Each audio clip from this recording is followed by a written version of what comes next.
Thanks, Phil, and thanks to the organisers for the invitation to come and speak. And it's an honour and a pleasure to be in this program with the other speakers. Thanks also to the lady who got me my lunch. I seem to have got here just by the skin of my teeth, but I'm here, and if all goes well, when I click on this... Oh, no, that didn't go well. When I click on this... No, I'm going to need some help. No, grand.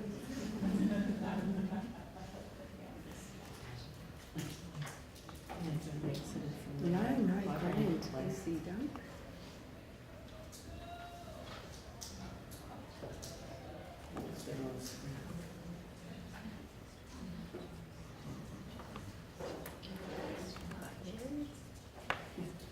So there we go, back on track.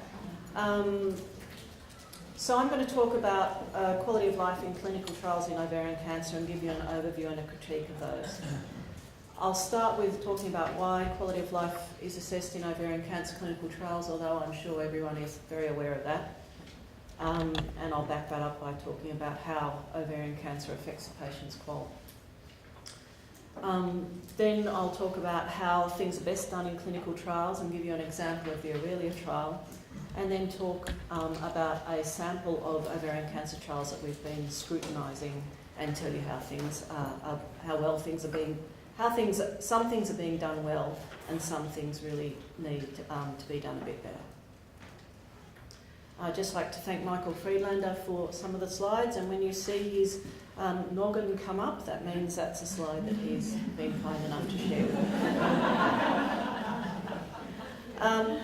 So we all know that survival is almost always paramount, not only to patients but also to their family members, friends, consumers, and of course the healthcare professionals taking care of them.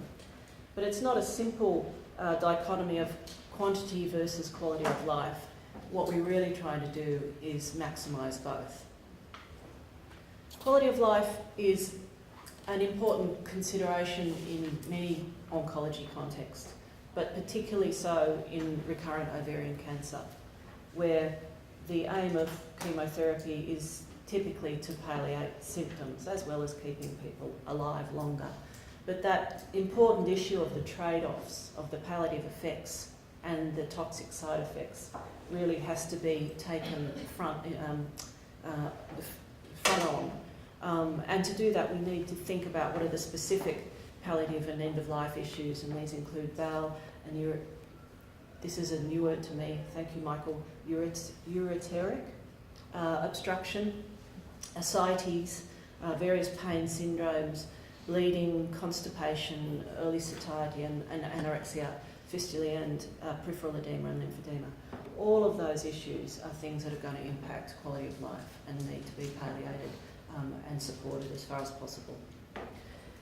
So obviously we're going to be including quality of life in clinical trials, or we should be, but to be truly informative, these patient-reported data need to be collected in a scientifically robust way, and there are all sorts of pitfalls for new players to fall into. And my talk really is about trying to highlight those so that they can be avoided in future, and we can make the most of the clinical trial effort and the very, very valuable and increasingly scarce funding to conduct research. A quick slide on terminology, because it can be confusing. Quality of life is a very broad umbrella, often not defined, used in different ways by different people, but no one being explicit, or few people being explicit about it, which leads to a lot of miscommunication. Some people try to deal with that by constraining it to be and calling it health-related quality of life, and some people feel that disease symptoms and treatment side effects are not part of that, but others disagree. So out of this confusion came the term patient-reported outcomes, and I'm sure that many of you have heard of that. It's becoming increasingly popular, particularly in America. Europe seems to be hanging on to HR qual a little bit more. I think we all need to be fluent in all of these terms and to use them in an informed way. But as you can see, this definition comes from the FDA's guidance published in 2009, and it just basically defines a patient-reported outcome as a report directly from the patient. And it really can include anything, and it does include health-related quality of life, which is a multidimensional construct. This is a lovely definition of it. There are many different definitions around. I think it's important to latch onto one, and this is one that I can recommend to you. It's a multidimensional construct encompassing perceptions of both positive and negative aspects of things like physical functioning, emotional, social and cognitive functioning, but also the negative aspects of somatic discomfort. So that's the symptoms produced by the disease or its treatment. That has 3 key points in it. It's about health, and let's face it, health is our remit. There's lots of stuff in quality of life that is well beyond the remit of health. That's why it's important for us to focus on health. It's multidimensional, it's got a whole bunch of stuff in it, and that leads to all sorts of complexities and traps when we start to use qual measures in clinical trials. As I've said, it's got those core domains of functioning. It may also include other aspects depending on the patient population. Also the symptoms and side effects, and these are going to differ between the diseases and the treatments. Lastly, it's from the patient's perspective, so it really should be self-reported wherever possible, and I think in recurrent ovarian cancer it always is possible to get the patient to self-complete. So thinking about those symptoms and side effects and how they differ with different cancers and treatments, let's focus now on recurrent ovarian cancer. And there are, in the first column there, you'll see the most proximal effects. These are the disease symptoms, including the defining symptoms, the abdominal symptoms of pain, discomfort, cramps, swelling, bloating and fullness. But there are other symptoms as well, fatigue, anorexia, nausea and so on. And these can also turn up in my treatments side effects box. So this is another one of those complexities.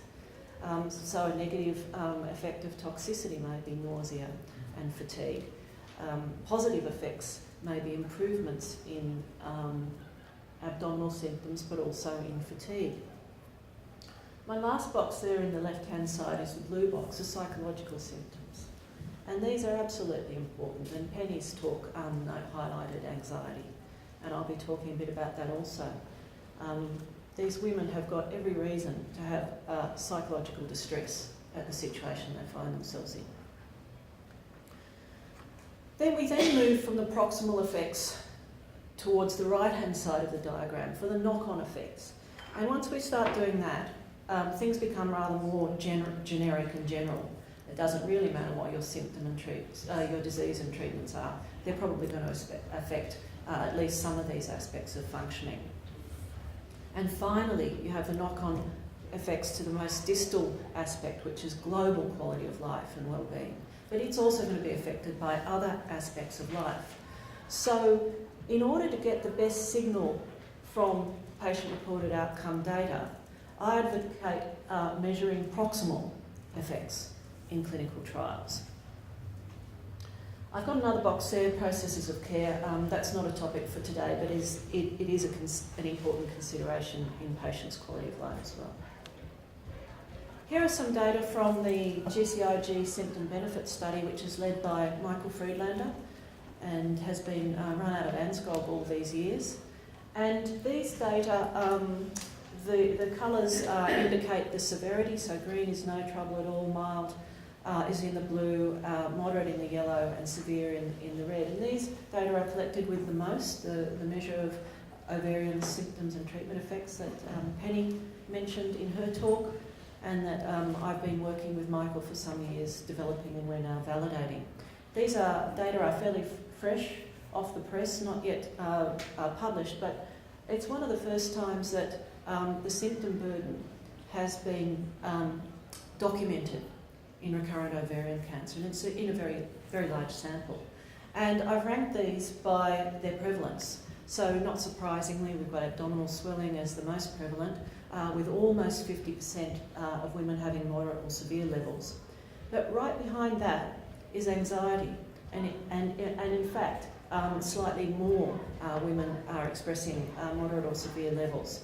Then we have fatigue, poor appetite, etc. You can read the rest of them. But all of those things that I had in my previous diagram as being in proximal impacts of the disease. Some of them may also be caused by treatment, such as fatigue. And in fact, the hair loss is an interesting one because these are women at baseline coming into chemotherapy. So the hair loss that they're experiencing there is a hangover from the previous lines of chemotherapy that they've had. The same with their peripheral neuropathy. And these are issues that we need to think about in the survivorship context, the sorts of things that Penny's also looking at in Opal. This is a really lovely cartoon that Michael's had drawn up by an artist. And it just represents all of these problems that women bring at the point of recurrence, and they come to their oncologist and it's time for another bout of chemotherapy. This is the baggage that they're bringing with them. And so when they start that big climb up the mountain that is the next course of chemotherapy, we're hoping that along the way they can dump their baggage and get to the top of that mountain feeling much lighter. So really the big issue here is us trying to come to terms with the symptom burden and the benefit that we can give to women, but also the treatment comes with its own burden as well as providing benefits. The abdominal symptoms, the disease-defining symptoms, they're clearly, we can clearly separate those out. And on the other side, we can clearly say what is due to chemotherapy toxicity. But then there's this whole cluster of symptoms that could be caused by either. And this makes it really challenging. Goodness gracious. I wonder what they're up to. Good. I don't know, I can sort of, I'm not entirely sure they're happy. But this makes it really challenging. I mean, we want to be able to quantify the trade-offs, but it makes it really challenging when we're measuring them with patient-reported outcome measures, because we don't want to get them all tangled up.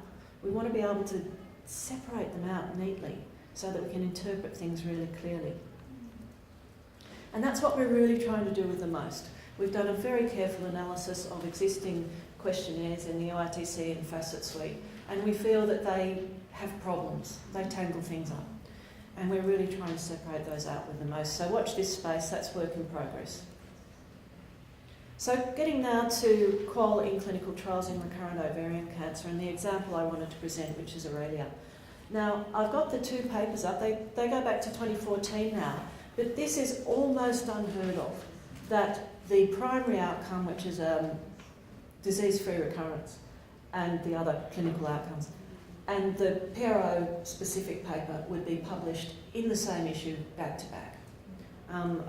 Aurelia was a pretty remarkable case. We don't often see a trial like this, and it was a real privilege to be involved in it.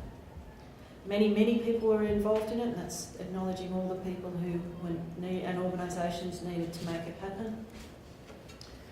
It was a trial of platinum-resistant ovarian cancer patients, and they were randomised to chemotherapy with or without bevacizumab, and the chemotherapy was at the investigator's discretion.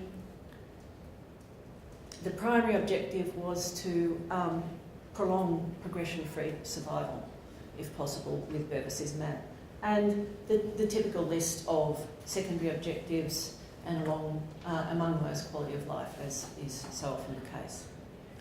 Just to cut straight to the main headline from Aurelia, which was this amazing disease-free extension of over 3 months. In terms of clinician-rated toxicities, the neutropenia, leukopenia, anemia and thrombocytopenia were all about the same. Those are the sorts of things that patients can't really report on. But these other ones where we did see differences are things patients could report on. And we see there that bevacizumab led to less fatigue, less abdominal pain, vomiting and dyspnea, but more peripheral neuropathy, and hand and foot syndrome. So right there, we see that trade-off happening. Palliation, but with a toxicity cost. That's from the clinician's perspective, and we know that the patient is the best informant. So in Aurelia, we use the EORTC questionnaires, and we had our primary PRO hypothesis, so we had a pre-specified analysis plan for the PROs, and our primary hypothesis was that bevacizumab would give a greater relief of abdominal symptoms. And the first set of bar charts, bars there that you see showed that indeed it did. If we had a cut point of 15% improvement on the EORTC's abdominal symptom scale, we got around 20% of women experiencing that at the 8 or 9 week point, whereas only about 10% of the control group did. And the other bars just show you our sensitivity analysis using different cut points. Now this is one of the other traps and tricks with patient-reported outcomes, is deciding which is the right cut point, and it's somewhat arbitrary. So the FDA recommends the use of a cumulative distribution plot, which actually plots the, I'm not sure why it's going on its own, it actually plots the distribution of all the patients. And when you see a line like this where the pink line leads the blue line across all, it doesn't matter what cut point we'd chosen, we would have shown that bevacizumab was superior at any of those cut points. We also looked at the other important aspects of quality of life, and those were these different aspects of functioning as measured by the QoL-QC30. And you can see there on the right-hand side, those little pink lines show that for all of those, the confidence intervals suggest that bevacizumab was giving a better quality of life in terms of functioning and global quality of life as well. So the Aurelia summary was that not only did bevacizumab prolong progression-free survival, but it also led to a significant improvements in abdominal symptoms and core aspects of quality of life. And so this makes Aurelia really a practice-changing trial. So thinking now about the general issues, what are our key strategies for optimising the quality of PRO evidence in RCTs? We need to start at the point where we're designing the study. We need to think about PROs so carefully that we can actually specify a priori hypotheses. We need valid measures to assess those, and we need to decide on informative time points. In the conduct of the study, we need to maximise PRO compliance and minimise missing data, because those are the biggest threats to the integrity and interpretability of PRO data. And to do this, we need to have site manuals and training for staff so that everyone does things in a standardised way to the best possible international standards. Of course, we also need to have specific statistical analysis plans for the PROs that are pre-specified and that adjust for all of these different domains. As I was saying, it's a multi-dimensional thing, so we have a bunch of things to analyse, and we need to address missing data appropriately so that the findings are robust. And then in the reporting, we have key issues that need to be addressed, and these can now be found in the Consort PRO guidance. So right across the life of the study, there are things that we can do to make this quality of life data the best possible evidence for informing practice. So we start with the protocol. There are other documents, largely about staff training, the statistical analysis plan, and then the paper itself. So, thinking about all of those issues, how well are we doing in trials for ovarian cancer? And I'm going to present now some work done by my PhD student, Rebecca Mercier-Beber, in collaboration with Michael Friedlander and other people who you can see there.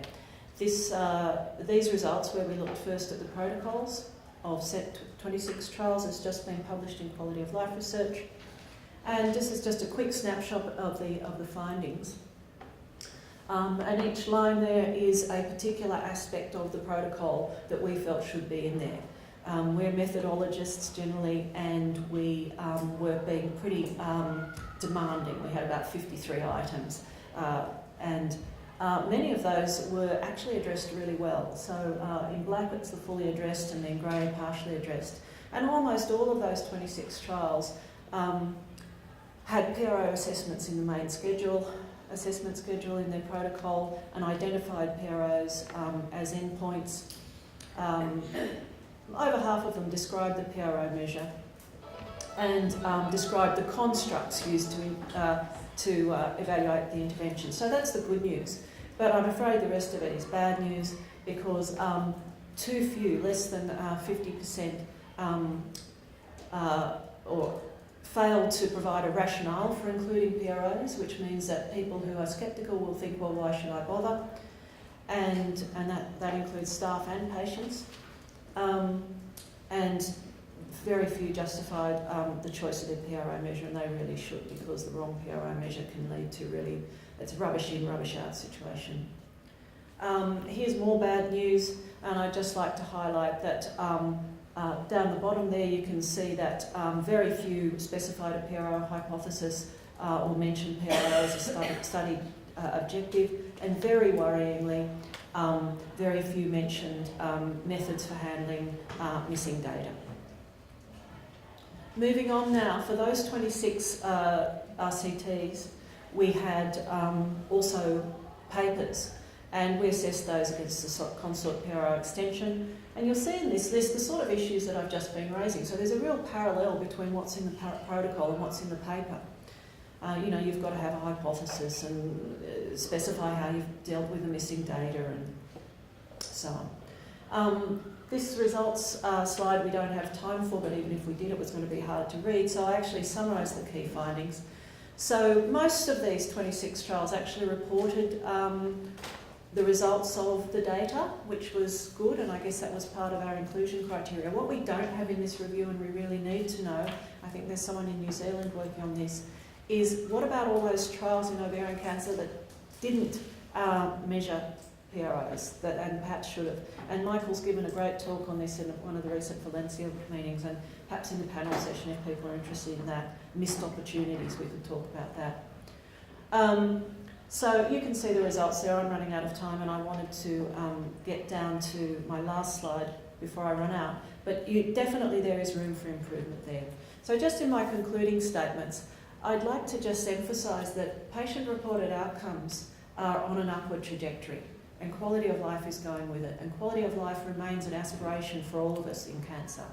And this is really starting to be reflected in various oncology societies. So ESMO now incorporates QOL into their scoring of the magnitude of clinical benefit.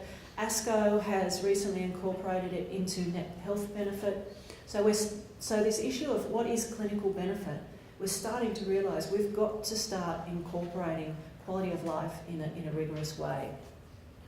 And it can be done badly, and we have to do it well. Otherwise, the data is rubbish, and we're wasting precious research resources. So there's tremendous potential coming up now that these societies are coming on board for QOL data to impact care in recurrent ovarian cancer.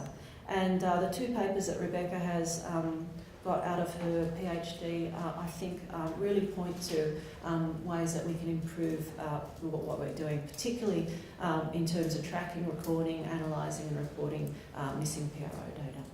So I just wanted to let you give you that QOL Office web email address. The QOL Office Cancer Australia technical services are here for the ANZ CTGs, including ANZGOG, and we can assist you with any queries you have about any of these aspects, and we run a protocol checklist workshop every year. It's free for members, and we help you develop your protocol so that it includes all the things you need to include. Thank you.